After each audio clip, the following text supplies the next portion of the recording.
What's up, everyone? We are back for episode five. Five of the Giants Out of the Park Baseball 23 save here. It's been a while since I posted, but hopefully back to 2 days a week. As you can see, we are 46 and 46. we are. I haven't played this in a little bit. It's been about 2 weeks since I played, so I had to catch myself up a little bit. But wow, we are horrible on offense. We're literally worse in every category, and I did not think this was going to happen. So there's been some things that have occurred that caused that to happen. But pitching's been very good. So I mean, the trade-off is there, and I feel like there's a lot of room to progress back to the mean here with the batters. So let's get into that really quick.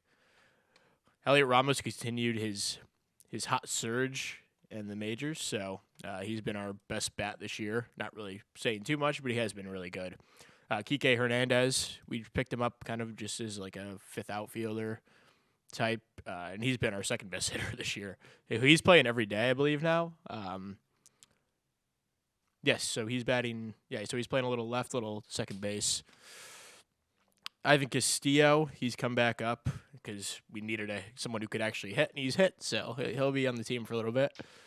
Brandon Crawford playing some shortstop right now. We'll get to Carlos Correa and what happened to him, but he's been pretty bad. Not like the third base production we were looking for. He had an okay year last year, but I don't know. He's probably on his way out here. The catching position has been a complete disaster, and that may have been my fault mostly. But we picked up Austin Hedges a couple days ago just because I figured if these guys aren't going to hit, may as well have somebody who could play good defense. So Austin Hedges is catching every day now, or at least every 2 of every 3 games. Wilson Contreras is still getting in there. He's still getting some plate appearances, but, man, he was really bad when he was out there. I had him playing some first. I had him playing some catcher, some left, but his bat hasn't been playing, so we're going to put him to the bench for now. It was only a 1-year deal, so... And, I mean, he was out there on the free agent market, so we knew the risk, but that hasn't worked out quite as well as I thought it would. Brett Auerbach has come up and hit pretty well in limited plate appearances. I mean, this walk-to-strikeout ratio hasn't been great, but he's been playing some first base, and these lineups are just a complete mess right now. So he's been playing first base against lefties. I think he's getting a good amount of playing time.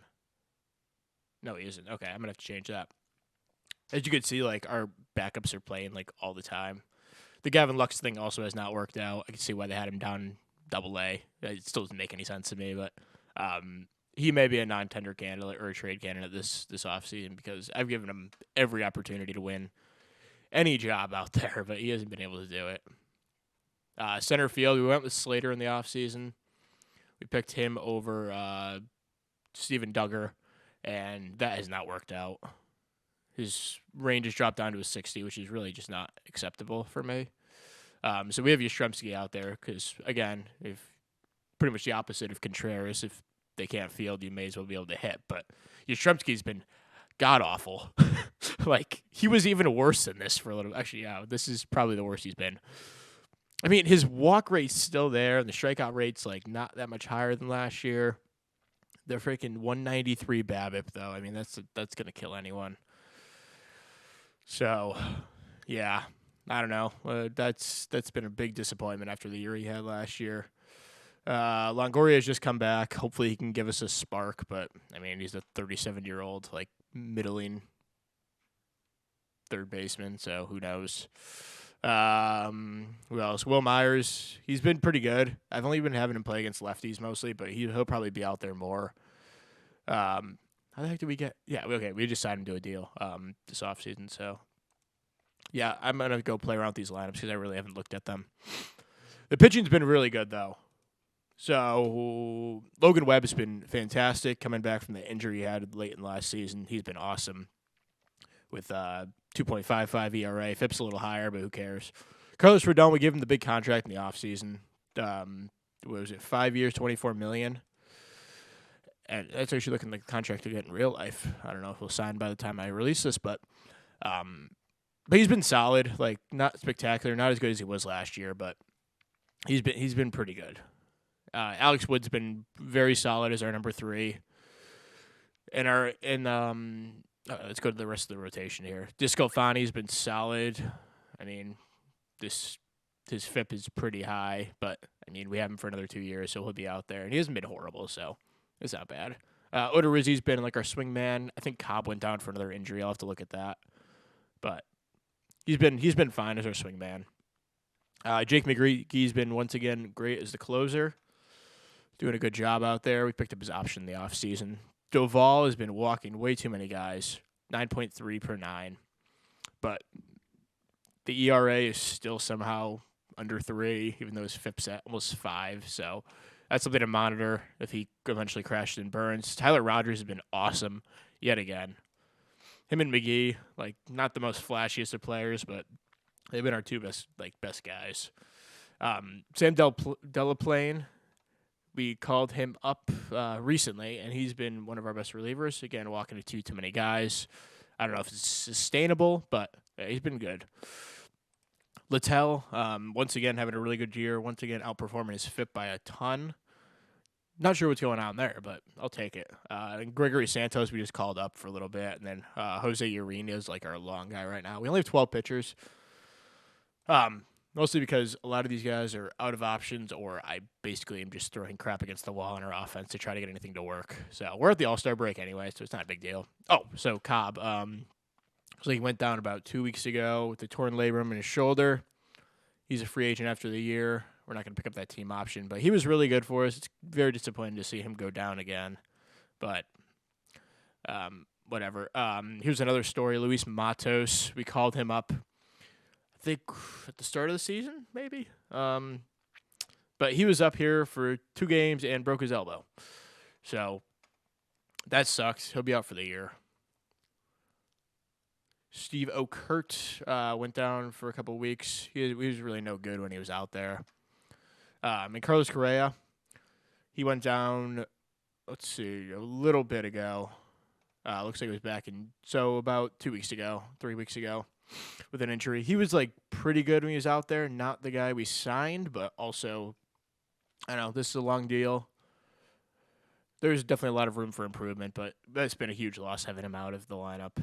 And then, it's pretty much all the injuries. I don't know if anyone else had any injuries, but we're at the All-Star break. We're 46-46. You can see we're horrible on offense, really good pitching.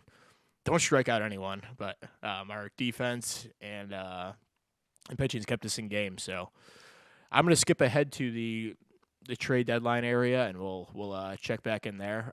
Let's go through the top 3 prospects, or the top guys in my system really quick, though. Rohan Handa, he made a huge jump up this offseason. So you can see he was not ranked as a prospect, and then in November of last year, he was ranked the number 28 prospect in baseball. And by March, he was 23, and now he's the number 9 prospect in baseball. So he has a torn flexor tendon, of course. But, I mean, this is a nice pitcher. I don't know if it's number 9 in baseball good. We'll see. Marco Luciano's been crushing AAA. He could see a call-up pretty soon, especially if we need the offense. And is there anyone – I know we have the best farm system in baseball. Yeah, I don't know how that happened again. But Owen Murphy really quick. So for some reason they're playing him as a two-way guy. Yeah, he's actually – there's potential with the bat, but he's been awesome in rookie ball. He'll probably get a call-up. I don't know. Maybe we'll just let him sit down there for the year. No rush. Edgar Espinal, looks like a scouting discovery. Number 53 prospect in baseball, hasn't played yet.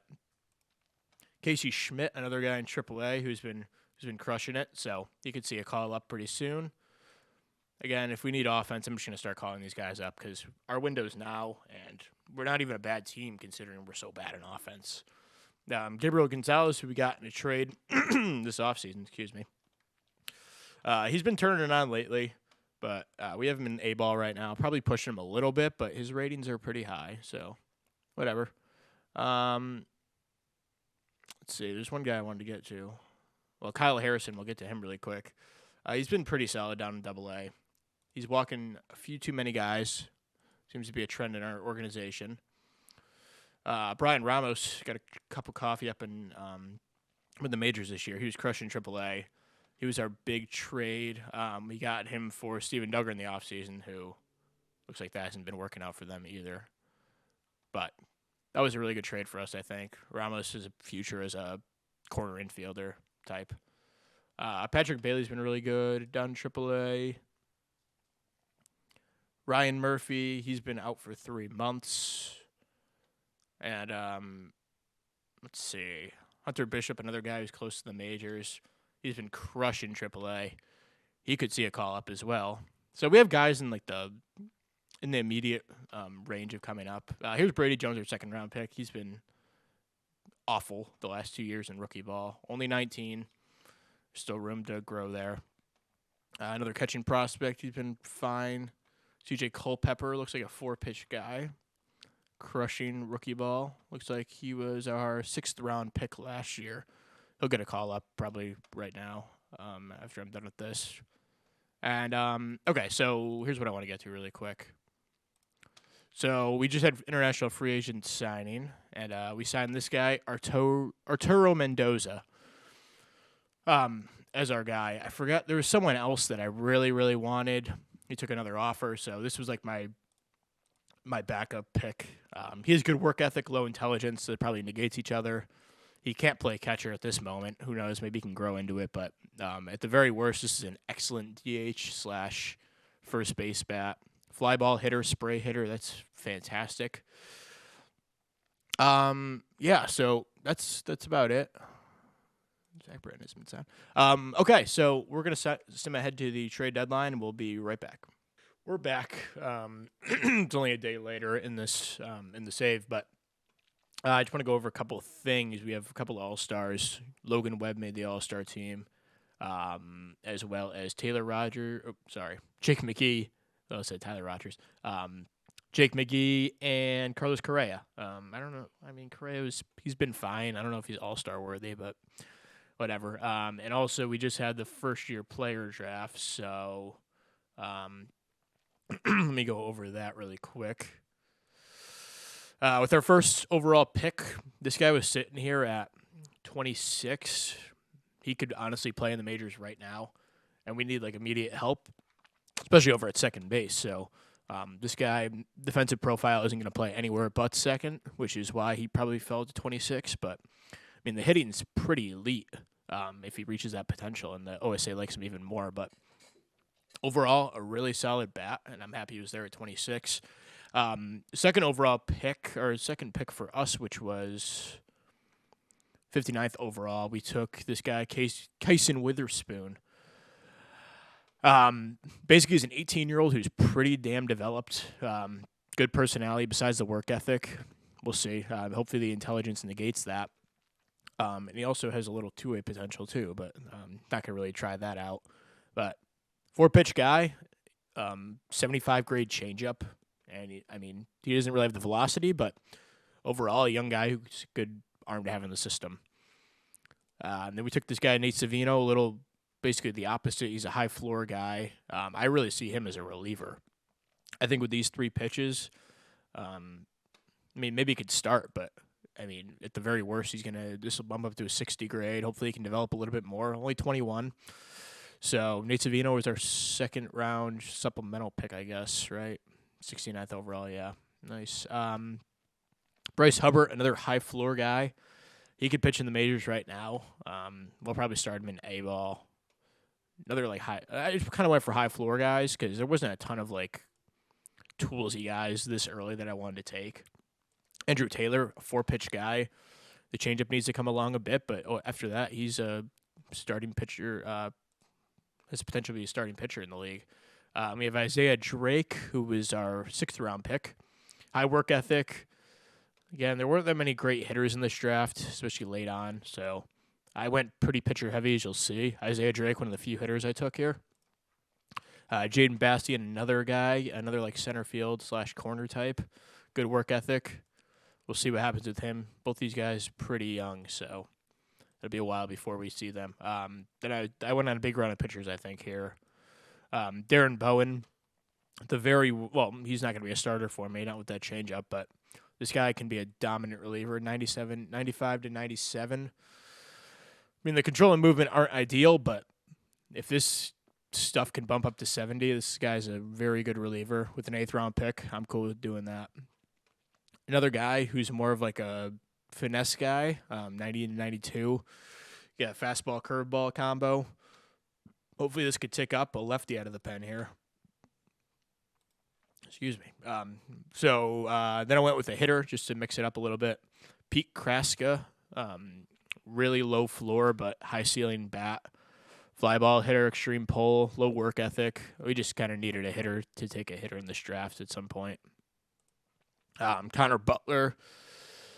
I just kind of went and tried to take a bunch of guys who I think could be relievers for us. So Connor Butler, because, I mean, the relief corps, it's fine right now, but if we can get, like, some solid guys in there, because McGee's getting older, Rogers getting older, like, we're going to need some guys to step in. So why not just throw a bunch of guys at the wall and see what sticks? So Connor Butler, low control guy, but he's got some potential as a reliever. Easton Irwin, we took him as a college bat.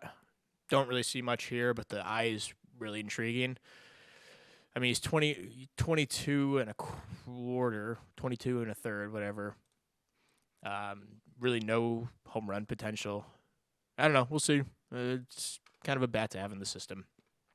Evan Hager, left fielder. I guess I took more hitters than I thought here. Evan Hager, low floor guy, but interesting bat. Ariel Calderon, catcher, good, decent catcher ability. 20 years old, almost 21. We took Joseph King, who intrigued me because, yeah, he's a little two-way potential. I thought he had more. Yeah, I mean, decent arm here. We went for some, like, high stuff relievers here. 21 years old, Jared Matheson. Another guy who could have potentially 3 good pitches. Probably one of our best picks of the draft here that I'm looking at it. Cannon Pickle, horrible control, but again, if that ticks up to a 40, even a 35, this could be a dominant reliever for us. CJ Wines, whatever. Sinker baller with 2 excellent out pitches. Again, the control an issue. We have Trent Jones, a younger guy. He's only 20. Decent personality, and if this movement ticks up a little bit, who knows? Kind of just went for tools here, like good pitches, whatever. And then our last pick was Javen Pimental, 4-pitch guy. Who knows? Maybe he can shoot up at the age of 21. But now we're going to move on further, and we'll get back to you guys. We're back here in episode 5. We're going to go quickly over what happened at the trade deadline and some things that have happened recently. So where should we start? So we'll start with this trade. We traded Michael Conforto for basically nothing. I got this, 23-year-old interesting player, I guess. We traded Michael Conforto for him for basically nothing. I just couldn't. We needed to change this lineup. So Conforto, he may have potential to be like a decent hitter, but I fully admit that was a mistake in the offseason. Looks like he hasn't done much better in Chicago, so that may have been the right decision. Next trade we made, Wilson Contreras, similar thing. We just wanted to give some other guys a chance in the lineup. He's crushed it since he went to Cleveland, but whatever. We gave a couple other guys, a couple random guys. Will Robertson, who I traded for last year, I believe. We got some interesting players back. We got this Connor Pinkleton guy. Pitching down in Double-A for me. He could easily be in the majors, but I have I got to clear out my minor league system this offseason because we have a lot of pitchers in AAA and these middling guys. So really interesting pitcher here with Pinkleton. Will Benson, interesting hitter as well, corner outfielder. Not a bad player at all. And then we got Gabriel Arias, who's currently in the majors as my backup infielder, who, if you remember, I took in the Rule 5 draft last year. Didn't make my team, but wound up picking him up anyway. So that was a Wilson Contreras trade. We claimed Blake Taylor off waivers. Interesting player. He made an appearance on my major league team. Another big trade we traded Joey Bart. I forgot to mention this. He was playing so poorly, I couldn't even have him in the lineup anymore. I foreshadowed it last year how this 5.2% walk percentage and 31% strikeout percentage was raised cause for concern, basically. Hold on. So we traded him for actually a useful pitcher in Jeffrey Springs. Really excellent pitcher, actually. Arbitration eligible. He's projected to make $2.6 million next year. That's fine with me. He's made 2 appearances for me so far, but also has like decent stamina, so multi-inning reliever there. And here's the biggest one we made right at the deadline. Traded Mike Yastrzemski. I mean, I just couldn't keep putting him in the lineup. He's been so bad. Projected to make $9 million next year. And I just was not comfortable doing that after the season he's had. I know he's a low BABIP. Like, all this stuff has pretty much stayed constant. His strikeout rate is up, but I couldn't afford to keep putting him in the lineup. And Gavin Lux, like, was the guy I kind of had to throw in. I didn't want to give him up, but also projected to make $5 million next year. Is he worth it? Maybe not. So I may have non-tendered both of those guys or tried to trade them in the offseason. So I decided to get Jeff McNeil for him. Jeff McNeil was on the trade market. They really wanted Lux, so I was like, okay, cool. So we get Jeff McNeil, really a hitter that we need so badly in this lineup. You'll see we've made overhauling changes after all of this has gone down. So McNeil, at the very least, he gives us a good batting average guy. Like, he's not going to hit for much power, but he slots right in the middle of my order right now. Shows you how bad of a state we were in. So also, we're up to 56 and 55 right now, so not bad at all. Like, we're still hanging in there, basically. So Correa's just come back. He's played for about 4 games. No, he's whatever. He's played for a little bit. No, just kidding. He hasn't played since June. I'm an idiot. So he just came back. The lineup is looking like it's very much a mess. So still, but at least it's been sorted out a bit. So we have Enrique. The top of the order pretty much stays the same. Honestly, pretty much the whole lineup stays the same. We've Kike leading off, still having a really nice year, and he's turned it on lately. So really good for him. Carlos Correa is going to bat second. We have Jeff McNeil third, DHing / left field, depending on who's out there. Elliot Ramos still having an awesome year. He's our cleanup hitter now. I'm much more comfortable having him as our cleanup hitter than our 2-hitter. Like, that was just, we went through a horrible stretch there with our lineup. So this definitely feels much more comfortable for me. We have Brian Ramos. He's slotting there at third base every day. I love Longoria. He's going to stay on the team. He has good leadership and everything, but it's time to give the young guys a chance here. He hasn't been horrible in the field. He's mostly DH this year, but just realized 31% strikeout rate to a 1% walk rate. Ouch. That's not good. But we finally called up Marco Luciano. We had a slurry of injuries in our infield.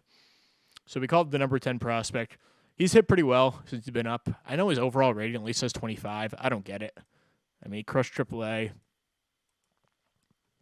I don't know.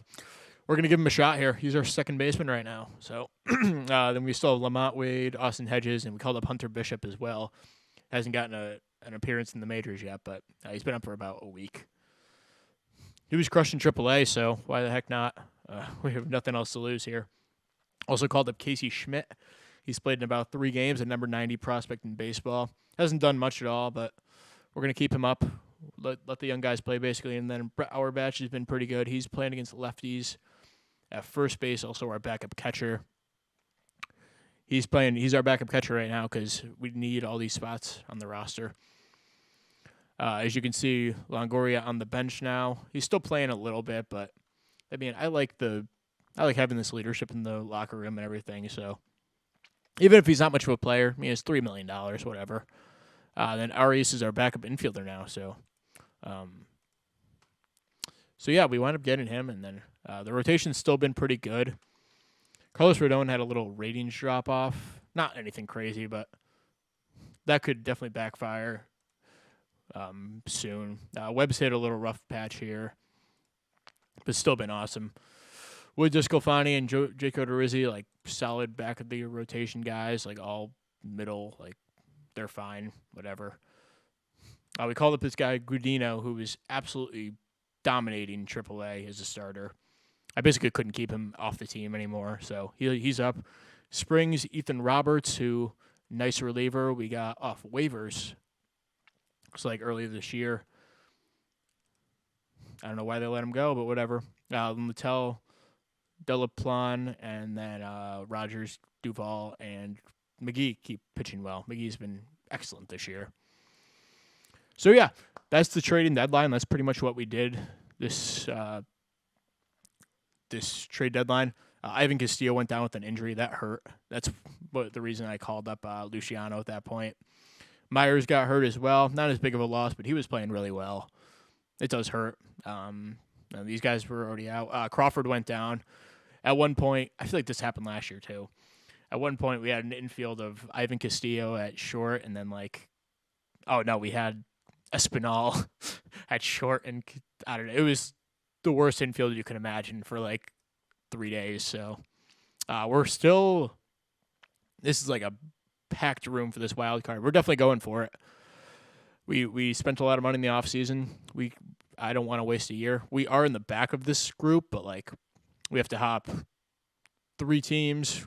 We're 2 games behind this final wild card spot. Are Pittsburgh and Arizona really that good? I'm not sure. I guess Arizona's been really good this year. I take that back. Wow, best offense in the league apparently. That's crazy. All right. But yeah, we have to hop these teams. Mets are solid, but I think we can top them. And then Arizona, we just went over them. And then Pittsburgh. Don't know if Pittsburgh's any good, but looks like they're maybe a little fraudulent. I guess they're pretty, I don't know. It's an interesting team there. But I think we could hop those teams. And then we have Philly, who we just traded 2 of our worst players to. Interesting. Looks like Yastrzemski's on their bench. All right. Anyway, killing time here. That's probably it for this episode. That's the trade deadline. We're at 56 and 55.